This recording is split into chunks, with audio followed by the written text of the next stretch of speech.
Coucou tout le monde, je voulais vous montrer ma dernière réalisation. Je viens à peine de finir. Donc vous avez la fameuse boîte à photos.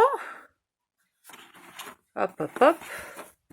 Voilà, dessous, il y a quoi dessous? Il n'y a rien de spécial, des petits pieds.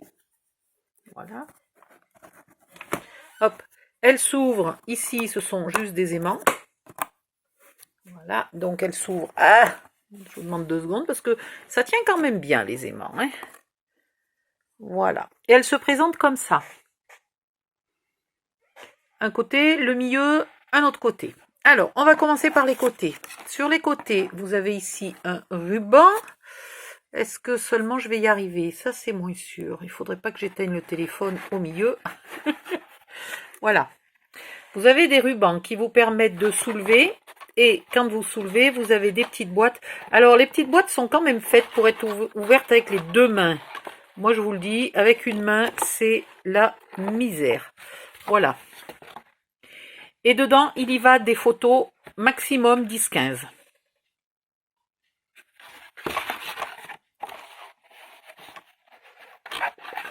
Ah.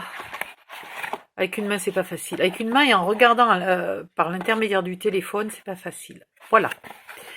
Donc, il y en a 3 de chaque côté. Elles font toutes la même taille.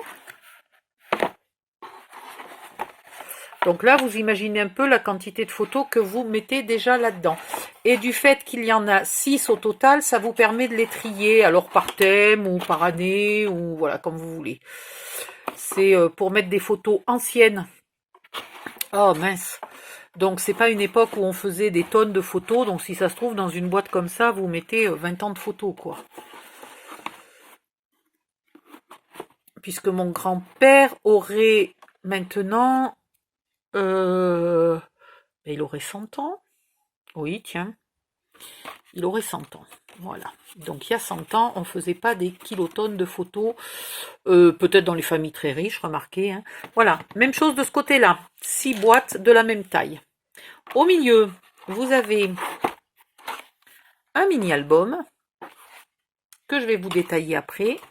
Et ici, au fond, une grande boîte pour si jamais vous avez des photos plus grandes. Je sais qu'à cette époque-là, dans les années 40, 50, voilà, il y avait des grandes photos là pour les baptêmes, pour les mariages, pour les communions. Pas les baptêmes, mariage et communion. Mariage et communion, on envoyait à la famille des grandes photos. Donc au cas où, vous avez ici une très grande boîte pour mettre les très grandes photos. Voilà. Ensuite, je vais refermer tout ça. Hop, on entend le clac des aimants. Et je vais vous montrer le mini-album. Alors voilà le mini-album. Est-ce que j'arrive à vous le montrer comme il faut? Hop. Le reflet, là, c'est moi. Et pourquoi on me voit dans le reflet? Tout simplement parce que le mini-album a une couverture transparente. Voilà, voilà, ce qui fait que tout de suite, vous aurez la vision de la ou des photos que vous aurez mis ici. C'est pénible avec la caméra. À l'arrière, on ne voit pas la colle puisque j'ai tout mis en double. Par contre, on voit la télé. Enfin, la télé, l'écran de l'ordinateur. Voilà. Je n'ai pas coupé les papiers, donc vous avez ici... Enfin, je ne l'ai pas coupé. Si, il est coupé. Il est coupé, mais reconstitué. Donc, vous avez ici un papier 20-20 entier. Voilà. Avec ici largement la place de mettre une photo 10-15 ou 3 petites photos anciennes. Ici, vous avez les papiers presque entiers. Pas tout à fait, mais presque. Ce sont les papiers de fond qui ne sont pas tout à fait entiers. Mais bon, c'est moins grave, c'est que des papiers de fond. Encore que vraiment, là, ils sont très beaux. Là, pareil, de nouveau, un grand papier. J'ai pas fait d'insert parce que c'est un album pour que ma grand-mère mette les photos de mon grand-père décédé.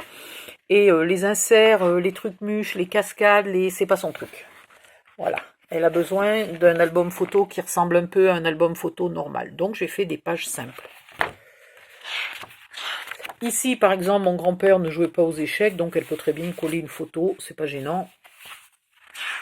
C'est pas super la vidéo comme ça, hein. Là, de nouveau, des pages de fond. De nouveau, une très jolie page entière. Attendez, j'enlève mon ombre. Voilà.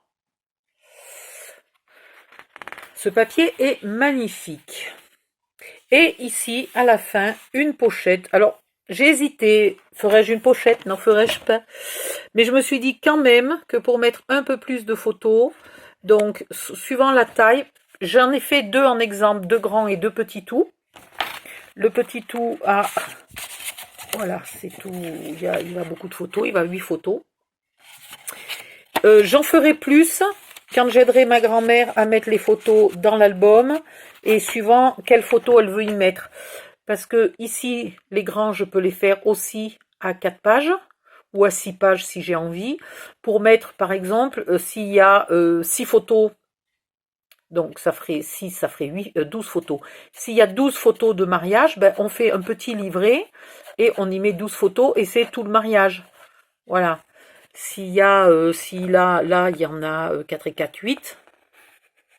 Voilà. S'il y a 8 photos petites de la même période, de la même ou du même sujet, etc., on les mettra là-dedans. Voilà. Et je vous ai pas montré l'arrière. Hop, voilà l'arrière. Hop, voilà l'arrière. Et voilà la tranche. Alors j'étais limitée, je pouvais pas tellement mettre de décor, je pouvais pas faire de bijoux d'album, etc. Parce qu'il fallait que ça rentre dans la malle. Je voulais pas que la malle soit énorme. Je voulais que l'album puisse contenir quand même des photos 10-15. Donc tout ça a fait que j'avais certaines limites, certaines contraintes. Je me suis débrouillée avec les contraintes. Voilà, le tuto de la malle est déjà en ligne. Le temps que je vous mette cette vidéo-là, je crois que j'en ai mis une bonne partie cet après-midi là, et les autres devraient arriver cette nuit ou demain matin. Voilà, donc je vais mettre le tuto du mini-album et vous aurez comme ça la totale. Bye bye, à bientôt.